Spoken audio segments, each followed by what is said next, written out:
Question number 11, Grant Robertson. Question is to the actual Minister of Finance.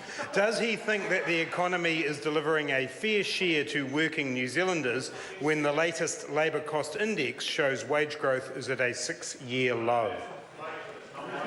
The Honourable Bill English. Mr. Speaker, the labour cost index is a very limited measure of wage changes. Another measure is the the quarterly employment survey, which measures the incomes people actually get paid, which is why it is used as the basis for calculating national superannuation, where the legislation requires it to be related to wages, not to the labour cost index. In any case, if the member looks at the labour cost index, what is striking in the last few periods is the way in which it has become now well ahead of the inflation rate, when usually it's pretty close to the inflation rate.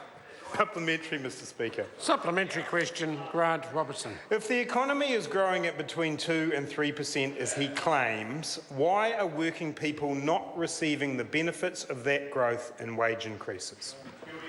The Honourable Bill English. Well, Mr. Speaker, the LCI is not evidence of that statement, even if it was correct, because the labour cost index just measures changes in constant prices. What people actually get paid, that is taking into account changes in productivity, promotions, responsibilities, shifting to a new job, that actually is going up, not at a rate not dissimilar to the rate of growth. Nonsense. Supplementary question. Supplementary question, Grant Robertson. Is it correct that the number of workers who got a pay rise of less than 2% in the last year has increased by 6% to 67% of workers getting a pay rise of less than 2%? And does he think that's fair in current economic conditions? The Honourable Bill English. Well, Mr. Speaker, when we have the lowest inflation in decades, which is reflected in the lowest interest rates in, I think, over 50 years, then the nominal wage increases are likely to be lower.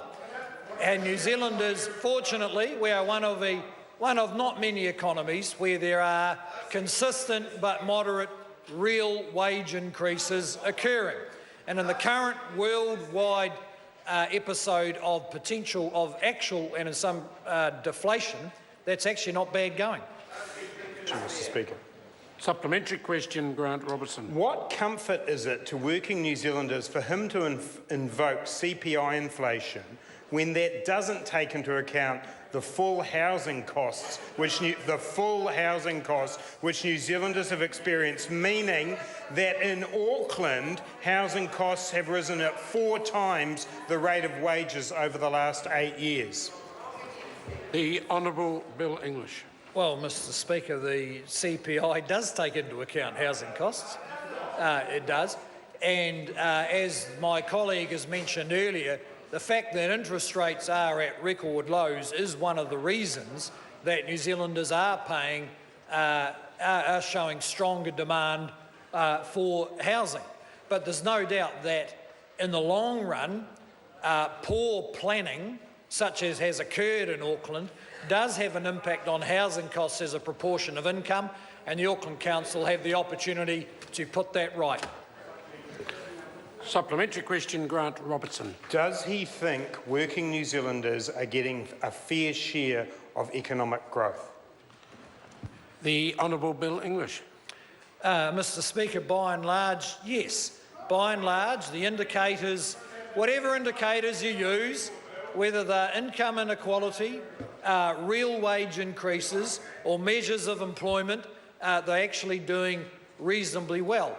And it doesn't do us any harm to compare that situation to many other developed countries where the working population in some parts isn't doing so well.